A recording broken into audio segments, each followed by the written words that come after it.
Hello, my good friends. How are you today? May God bless you all. Imagine you're one audition away from everything you've ever dreamed of. Fame, money, a ticket out of the gutter. That's Ellie Torres, a girl from the roughest streets of LA, betting it all on a Hollywood shot. But here's the kicker. The moment she grabs it, her whole world starts to crack. A lying heartthrob, a brother on the edge, and a scandal that could bury her alive. What would you do when the dream you chase turns into a nightmare? This isn't your typical Cinderella story. It's raw, it's real, and it's about to explode. Stick around to see if Ellie crashes or rises. Hit that subscribe button and let's dive in. Who's ready for the ride? The mirror in Ellie Torres's cramped South Central LA apartment was chipped at the edges, a jagged little reminder of how nothing in her life ever came easy. She stood there, all 24 years of her packed into a 5'4" frame, dark curls spilling over her shoulders like they were trying to escape. In her hands, a crumpled script for Fading Lights, the kind of big-budget movie that could turn a nobody into a somebody overnight. Her reflection stared back, brown eyes wide with something between terror and fire. "This is it, Ellie," she whispered, her voice barely cutting through the hum of the city outside. "One shot to change everything." She turned away, catching sight of the old family photo on the kitchen counter. Mom and Dad grinning with her and her brothers, Mateo and Luis, back when life made sense. That was before the crash 8 years ago, before the world flipped upside down and left her holding the pieces. Now it was just her, a thrift store gig, and 2 kids who needed her more than she needed Hollywood. But damn it, she wanted Hollywood. Always had. The apartment smelled like burnt coffee and desperation. Mateo had left the pot on again. She stepped over a pile of Luis's comic books, the 10-year-old's latest obsession, and peeked into the living room. Mateo, 14 and all sharp edges, slouched on the couch, scrolling his phone. His faded hoodie screamed rebellion, and the way he avoided her eyes screamed trouble. "You're up early," she said, trying to keep it light. He didn't look up. "Couldn't sleep with you muttering lines all night. You're dreaming too big, sis. Hollywood doesn't give a damn about people like us." Ellie's chest tightened, but she forced a grin. "Maybe not, but I'm going to make 'em care." She grabbed her bag, a beat-up leather thing from the thrift store she worked at, and headed for the door. "Watch Luis today, okay? I'll be back late." Mateo snorted. "Yeah, chasing your big break. Don't forget us when you're sipping champagne with movie stars." The words stung, but she didn't have time to fight. Not today. Today was the audition, the one her agent, a chain-smoking guy named Tony, swore could put her on the map. Fading Lights wasn't just a movie. It was a lifeline, a chance to pull her family out of this crumbling apartment, out of South Central, out of the constant grind. She stepped onto the street, the LA sun already baking the asphalt, the air thick with exhaust and the faint sizzle of a taco truck down the block. Her beat-up Corolla coughed to life, and she was off. Hollywood Hills was a different planet. The studio loomed like a glass and steel castle, all polished edges and palm trees that didn't belong in nature. Ellie parked next to a sleek BMW, feeling every dent in her car like a personal insult. Inside, the waiting room buzzed with nervous energy, actors pacing, flipping through scripts, sizing each other up. And then there was Chloe Bennett. Chloe leaned against the wall, blonde hair perfect, designer bag slung over her shoulder like a trophy. She was everything Ellie wasn't. Rich, connected, untouchable. Her dad was producing Fading Lights, and she wore that fact like a crown. She caught Ellie's eye and smirked. "You're cute, Torres. But this role? It's got my name on it." Ellie clenched her script tighter, nails digging into the paper. "We'll see about that. I didn't claw my way here to lose to Daddy's money." Chloe laughed, sharp and cold. Oh, honey, you don't even know the game. Before Ellie could snap back, a PA called her name. She took a deep breath, smoothing her thrift store blouse, and stepped into the audition room. The lights were blinding, the panel of suits staring her down like she was a specimen. The director, a grizzled guy named Paul with a beard like steel wool, waved her forward. "All right, Ellie Torres, show us what you got." She opened her mouth to start and froze. Her script was gone. She'd had it in the waiting room, clutched like a lifeline, but now her hands were empty. Panic clawed at her throat. Chloe. That smug little... Ellie glanced at the door, imagining Chloe out there, smirking as she shredded the pages. No time to freak out. She'd memorized the damn thing anyway. Nights spent pacing her apartment while Mateo rolled his eyes and Luis begged for pizza. She closed her eyes, pictured the character, a woman fighting to hold her family together after loss, and let it rip. Her voice shook at first, then steadied, filling the room. "I've lost everything," she said, the line blurring into her own life. "But I'm still here, and I'll fight for what's mine." She poured it all in. 8 years of grief, of scraping by, of proving she was more than South Central's leftovers. When she finished, the room was dead quiet. Paul leaned forward, eyes narrowed. "Where's your script?" Ellie swallowed. "Someone took it. I had to wing it." He raised an eyebrow, then scribbled something. "Huh. Gutsy. We'll call you." She stumbled out, legs shaky, heart pounding like a drum. Chloe was still there, filing her nails like she owned the place. "How'd it go, thrift shop? Forget your lines." Ellie ignored her, pushing past to the bathroom. She splashed water on her face, staring at her reflection. "You did it," she muttered. "You freaking did it." But doubt crept in fast. What if they hated it? What if Chloe was right, and this was all just a rich kid's playground? Her phone buzzed. Tony. "Kid, you nailed it. They're down to you and Bennett's girl. Final call back tomorrow." Ellie's breath caught. "For real? For real? Don't choke now." She hung up, grinning like an idiot, and raced home. The Corolla sputtered up the block, and she burst through the apartment door, shouting, "I got it! Well, almost. I'm in the final 2. Luis ran over, tackling her legs. "You're gonna be a movie star, Ellie." His gap-toothed smile lit up the room, but Mateo just looked up from his phone, eyes hard. "Yeah, till you forget about us. You're already gone half the time." The air went heavy. Ellie knelt beside him, voice soft. "Hey, I'm doing this for us. For you and Luis. One big break and we're out of here. New place, better schools, the works." He stood, shoving his phone in his pocket. "Whatever. Just don't expect me to cheer when you ditch us for some Hollywood jerk." He stormed off, slamming his bedroom door. Ellie sank onto the couch, Luis curling up beside her. She hugged him tight, staring at that family photo again. "I'm not ditching anyone," she whispered. But the words felt hollow. Tomorrow was the callback. Tomorrow, she'd face Chloe again. And maybe, just maybe, grab the life she'd dreamed of since she was a kid watching old movies with her mom. She didn't sleep that night, running lines in her head, Mateo's words echoing louder than the script. This wasn't just about her anymore.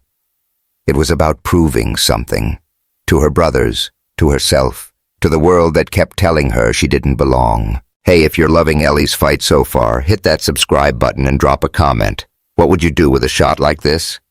Let's keep this story rolling. Ellie Torres had never seen so many lights. The fading light set in Burbank was a chaos of cranes, cameras, and crew shouting over each other, all bathed in a glow that made her feel like she'd stepped into someone else's life. She'd won the call back. Beat Chloe Bennett fair and square, though Chloe's glare at the table red could have melted steel. Now, 3 weeks into filming, Ellie was living the dream she'd scratched into her diary as a kid. But it didn't feel like she'd imagined. "Ellie, over here!" Jake Harper waved from the craft services table, his megawatt smile cutting through the noise. The Jake Harper, Hollywood's golden boy, 6 feet of charm and a resume packed with blockbusters. He was her co-star, and every time he looked at her, her stomach did a flip. "You gotta try these sliders. Better than anything you'd get in... Where you from again?" "South Central," she said, grabbing a slider. She didn't add that the only sliders she knew were the greasy ones from the diner on Crenshaw. Jake didn't need to know that. Not yet. "Rough spot," he said, leaning closer, voice low like they were sharing a secret. "You're a long way from home, huh?" She nodded, forcing a laugh. "Yeah, you could say that." Up close, he smelled like expensive cologne and confidence. And when he invited her to dinner that night, just to celebrate, you know, new co-stars and all, she said yes before her brain caught up. The restaurant was perched on the Santa Monica cliffs, all glass walls and ocean views, the kind of place where the menu didn't list prices. Ellie sat across from Jake, tugging at the hem of her borrowed dress, a thrift store find she'd jazzed up with a belt. Her fork hovered over a $200 steak she didn't know how to cut right. "This is insane," she said, glancing at the chandelier dripping crystals above them. Jake grinned, sipping his wine. "Get used to it, Ellie. You're in the big leagues now. Stick with me, and you'll be at tables like this every night." She smiled, but something twisted in her gut. Was this what she'd wanted? The glitz, the glamour, the guy every tabloid drooled over? She thought of Mateo and Luis back home, probably eating microwave burritos while she played princess. "Yeah," she said, softer. "Maybe." The next few weeks were a blur.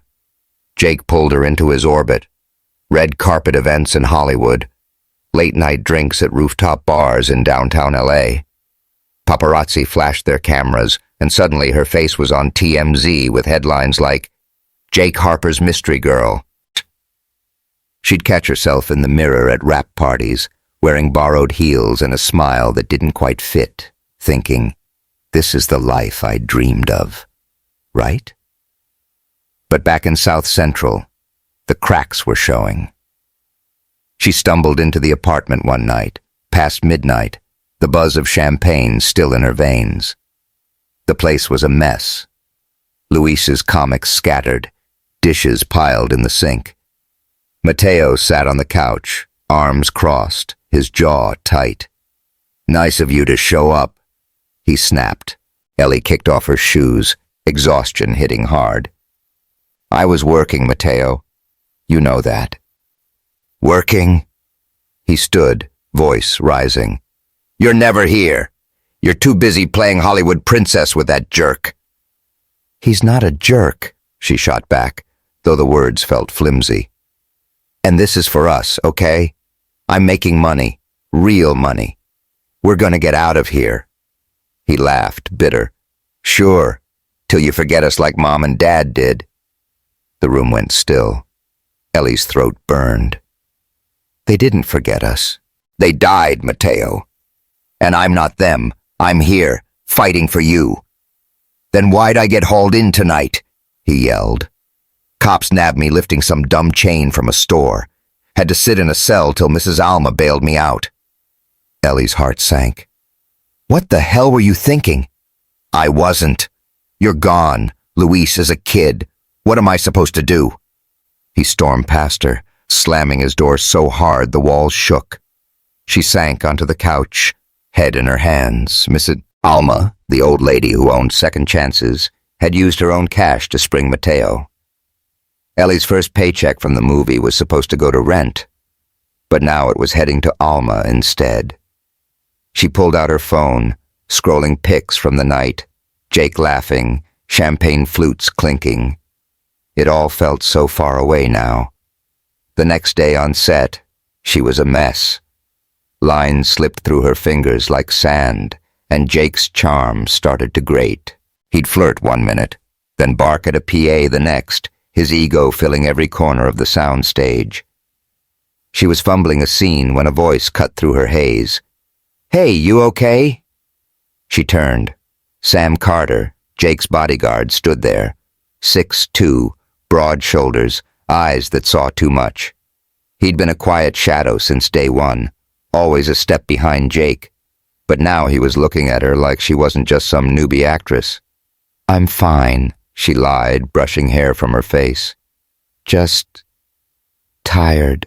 He nodded, hands in his pockets. "Long nights, huh? Saw you at that party last night. Looked like you were drowning in it." She laughed, sharp. "What, you stalking me now?" "Nah, just watching out." He paused, voice dropping. "You don't need Jake to make it, you know. You've got something real. Don't trade it for fake gold." The words hit her like a punch. She stared at him, this guy from Detroit who'd clawed his way up from nothing, just like her. "Easy for you to say," she muttered. "You're not the one with 2 kids counting on you." "Maybe not. But I've been where you are, chasing a dream till it chokes you." He shrugged. "Just think about it." She didn't answer, but his words stuck. That night, Jake pulled her aside after rap. "Dinner tomorrow? You and me. No cameras. Real talk." She hesitated, Sam's voice echoing in her head. But then she thought of Mateo in that cell, Luis's hopeful eyes, the bills piling up. "Sure," she said. "Why not?" Dinner was at Jake's place, a sprawling mansion in the Hollywood Hills, all marble floors and views of the city twinkling below. He was charming, flirty, pouring her wine with that smile that sold 1,000,000 tickets. "You're special, Ellie," he said, leaning close. "We could be a power couple. Boost the movie, boost us. What do you say?" Her pulse raced. This was it, the next step. A guy like Jake could lock in her future, keep her family safe. She opened her mouth to say yes, then stopped. Mateo's words, Sam's warning, the weight of it all crashed in. I need to think about it," she said, standing abruptly. Jake's smile faltered. "Don't think too long. Offers like this don't wait." She left, the cool night air hitting her like a slap. Back home, Luis was asleep, Mateo's door still shut. She sank onto the couch, staring at that family photo, Mom and Dad smiling, oblivious to what was coming. "What do I do now?" she whispered. Jake's world glittered, but it felt like a cage. Sam saw her, really saw her, but what good was that if she couldn't pay the bills? Ellie Torres was trending, and not in a good way. She stood in the dim light of her apartment, the cracked TV flickering with a TMZ segment titled Jake Harper's Mystery Girl, Fraud or Flop. Her phone buzzed nonstop. Texts from Tony, notifications from strangers calling her a liar, a nobody, a joke. She sank onto the couch, clutching the remote like it could rewind the last 24 hours. It started with a dinner, a lie, and Jake Harper's ego, and now her whole world was crumbling. "So, South Central, huh? What did your folks do?" She'd panicked, the weight of his Hollywood polish pressing down. "Oh, they left me a boutique," she'd blurted. "It's doing great. Exclusive stuff, you know, for pets." Pets? She didn't even own a dog, but Jake bought it, nodding like she was some entrepreneur. She should have known it wouldn't last. Yesterday, on set, he'd cornered her by the trailers, face twisted. "A boutique, huh? Funny, my guys did a little digging. You work at a damn thrift store, Ellie. What else you lying about?" Before she could explain, he'd stormed off, and hours later, a video hit the internet, her flubbing lines in a fading lights rehearsal, tripping over words like a rookie. Caption: Meet Ellie Torres, Jake's fake Cinderella. Hashtag Hatch Ellie the fraud was everywhere. Now, she stared at the screen, TMZ replaying the clip on loop. Her phone lit up. Tony again. She answered, voice hoarse. "What do I do, Tony?" "Lay low, kid," he barked. "Jake's pissed. Chloe's circling like a shark. They're pushing to cut you from the film." "Cut me?" Her stomach dropped. "We're almost done shooting." "Yeah, well, Chloe's daddy's got pull, and Jake's ego's bruised. You're radioactive right now." She hung up, the room spinning. The thrift store paycheck barely covered rent. Without the movie, they'd be sunk. She glanced at Mateo's closed door, Luis's crayons scattered on the table. How had it gone so wrong so fast? The next day, the set was a war zone. Chloe strutted past, smirking. "Tough break, Torres. Guess Daddy's money wins after all." Ellie's hands balled into fists, but she kept her head down, running lines in her head. She'd finish this movie. She had to. Jake ignored her, barking orders at the crew like she didn't exist. Every take felt like wading through mud, the weight of eyes judging her every move. Then her phone rang mid-scene. Mrs. Alma, her voice shaky. "Ellie, mija, it's Mateo. He's hurt. Bad. You need to get to County General now." She didn't wait for cut. She bolted, peeling out of the lot in her Corolla, the LA traffic a blur of horns and heat. At the hospital, Mateo lay in a bed, arm in a sling, face bruised. Mrs. Alma stood by, wringing her hands. "What happened?" Ellie demanded. "Couple of punks from his crew," Alma said. "He owed 'em money. Been running with the wrong crowd since you've been gone so much. They jumped him." Ellie's knees buckled. She sank into a chair, grabbing Mateo's hand. His eyes fluttered open, hazy. "Sis?" "I'm here," she choked out. "Why didn't you tell me?" "You were busy," he mumbled. "Didn't want to mess up your big shot." Tears burned her eyes. She turned to Alma. "How much is this going to cost?" "Don't worry about it," Alma said softly. "I've been saving from the store. Covered the bill already." Ellie shook her head. "No, I can't let you—" "You can and you will," Alma cut in, firm. "Your mom believed in you, mija, not in some Hollywood dream. In you. You're stronger than this mess." She hugged Alma, the older woman's warmth a lifeline. But when Sam Carter walked in, Jake's bodyguard, all quiet strength, she broke. "I've lost everything," she sobbed, collapsing against him. "The movie, Mateo, my shot. I screwed it all up." Sam held her steady, voice low. "You haven't lost what matters. You've still got your brothers, your fight. That's more than Jake or Chloe can take away." "Fight?" She pulled back, wiping her face. "I'm a joke to the world now. Hatchet Ellie the fraud. How do I come back from that?" He met her eyes, unflinching. "By showing 'em who you really are. Not some fake Cinderella, just Ellie. The real one." She left the hospital at dawn, Mateo stable, but silent. Back home, Luis curled up beside her on the couch, whispering, "Are you still a movie star?" She hugged him tight. No answer to give. Her phone buzzed. Tony again. "Ellie, they're giving you one last chance. Final scenes tomorrow. Chloe's pushing hard, but Paul's fighting for you. Don't blow it." She stared at the family photo, Mom and Dad's smiles, a quiet challenge. Alma's words echoed, not some Hollywood dream in you. Sam's too, the real one. She'd been chasing Jake's world, lying to fit in, and it had nearly cost her everything.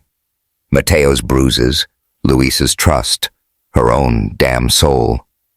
The script sat on the table, dog-eared and coffee-stained. She picked it up, flipping to her last scene, a woman standing up after losing it all. "My way," she muttered, grabbing a pen. She scribbled notes, tweaking lines to fit her, not some polished Hollywood shell. If she was going down, she'd go down real. The next morning, she walked onto the set like a soldier heading to war. Chloe smirked from the sidelines. Jake glowered, but Ellie didn't flinch. She caught Sam's eye across the lot. He nodded, a flicker of pride in his gaze. Paul called action, and she stepped into the frame, the lights hot on her skin. "I've lost everything," she said, voice raw, her own pain bleeding through. "But I'm still here, and I'll fight for what's mine." It wasn't just the character. It was her, Ellie Torres from South Central, the girl who'd carried her brothers through hell. The crew went quiet. Paul's pen froze mid-note. "Cut!" he yelled, standing. "That's it. That's the take. Damn, Torres. Where'd that come from?" She exhaled, shaky. "Me." Chloe scoffed, loud enough to turn heads. "Enjoy your little moment. It won't last." "Maybe not," Ellie shot back, stepping closer. "But it's mine, not yours, not Jake's. Mine." Jake stormed off, muttering about ungrateful nobodies. But Sam lingered, a half-smile tugging at his lips. "Told you," he said. "Real beats fake every time." She didn't smile back. Not yet. Mateo was still hurt. The internet still hated her. And the movie wasn't done. But for the first time in weeks, she felt solid. Not a fraud, not a Cinderella. Just Ellie. Ellie Torres stood on the set of fading lights, the Burbank sun beating down, the air thick with tension. It was the final day of shooting, and she'd walked in ready for a fight. Chloe Bennett hovered near the director's chair, whispering to her dad, while Jake Harper barked at a PA about his coffee being cold. The crew buzzed, eyes darting between them. Hollywood's golden boy, the producer's princess, and the South Central girl who wouldn't quit. Ellie clutched her script, her notes scribbled in the margins, and took a deep breath. This was it, her last stand. Paul, the director, called her over. "Torres, you're up. Let's nail this." His voice was gruff, but there was a glint in his eye, like he knew she had something left to prove. She stepped into the frame, lights glaring, cameras rolling. The scene was simple. Her character facing down a world that had kicked her to the curb. But it wasn't simple for Ellie. Not with Jake sabotaging her all week, hiding props, forgetting cues, making her wait hours for his scenes. Not with Chloe smirking like she'd already won. Ellie closed her eyes, picturing Mateo's bruised face, Luis's crayons, Mrs. Alma's quiet faith. Then she let it rip. "I'm still here," she said, voice steady, rising. "You can take everything, my home, my name, my hope, but you don't get to break me." The words weren't just lines. They were hers, carved from 8 years of grit. The set went silent, a hush falling over the chaos. Paul leaned forward, Chloe's smirk faltered, and Jake froze mid-sip. "Cut!" Paul shouted, jumping up. "That's a wrap, people. Torres, you just saved this damn movie." Ellie exhaled, legs shaky, a grin breaking through. Sam Carter stood by the trailers, arms crossed, nodding like he'd known she could do it. She caught his eye and mouthed, "Thanks." He just shrugged, that half-smile saying more than words. Jake stormed over, face red. "You think this changes anything?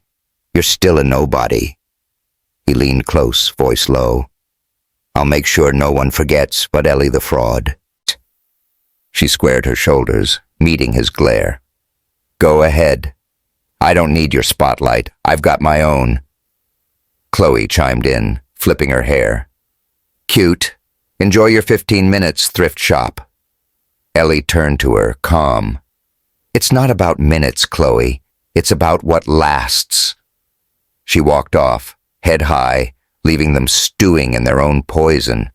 The premiere hit like a tidal wave. Grauman's Chinese theater glowed under Hollywood's neon haze, the red carpet a sea of flashing cameras and screaming fans. Ellie stepped out, wearing a dress she'd sewn herself.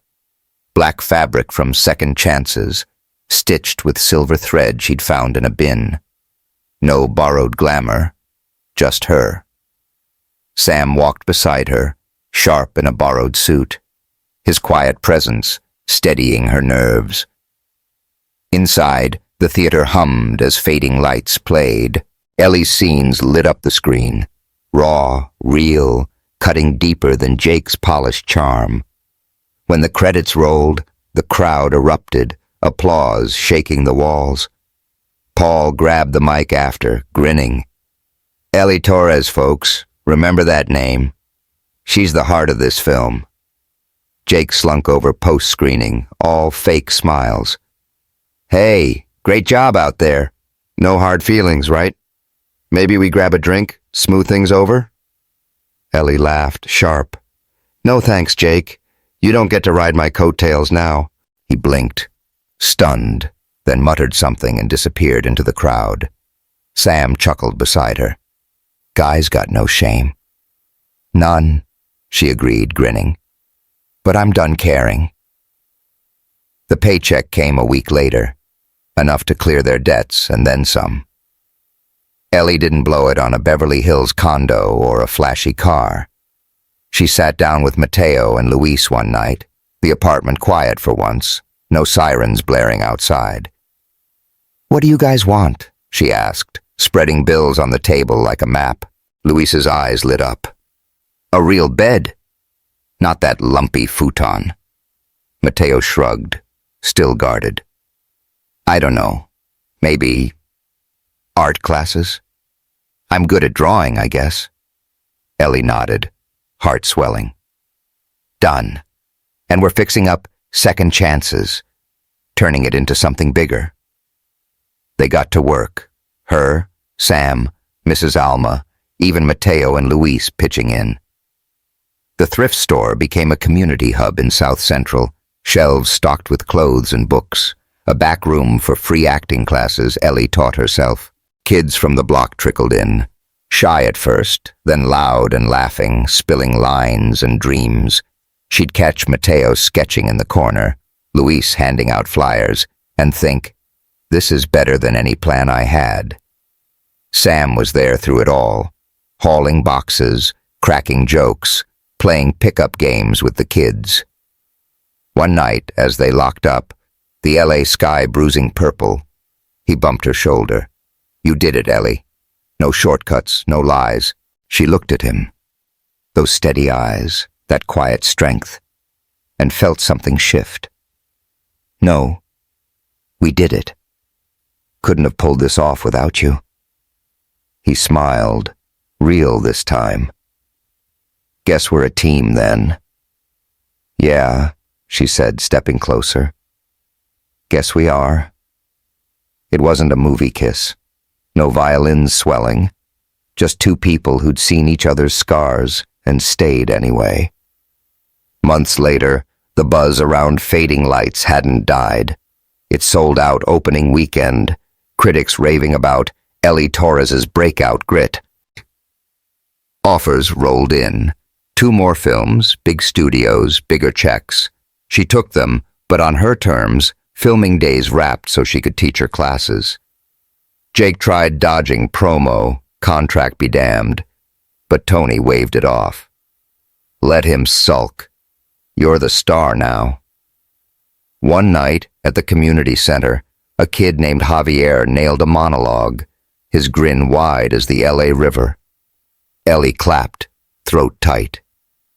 That's it, Javi. Own it. She glanced at Sam, wiping down tables, then at Mateo, sketching by the window. Luis ran over, hugging her legs. You're the best, Ellie. She ruffled his hair, looking around, at the kids, the walls painted with second-hand hope, the life she'd built from nothing. Later, she stood outside, the city sprawling below, and pulled out that old family photo. Mom and Dad smiled back, frozen in time. "This isn't the plan I had," she whispered. "It's better." Mateo stepped up beside her, quieter now, healing. "I'm proud of you, sis. For real." She hugged him, tears prickling. "Thanks, kid. Me too." The next day, Paul called. "Ellie, you're trending again. Hatch Ellie the real one. Community stuff's blowing up too. You in for more?" She grinned, watching her class rehearse. "Yeah, I'm in. Let's keep it real." Sam walked over, tossing her a water. "What's next, boss?" She laughed, the sound free. "More of this. More of us." She took his hand, the city humming around them, and knew she'd found her shot. Not in Hollywood's lights, but right here, where it mattered. "It's not the plans we make," she said, half to him, half to herself. "It's the love and fight we put in that define us." He squeezed her hand. "Damn right." And as the sun dipped low, painting LA gold, Ellie Torres stood tall, not a fraud, not a Cinderella, just a woman who'd risen real. That's Ellie's story. What did you take away from her journey? Subscribe for more tales like this and drop a comment to let me know.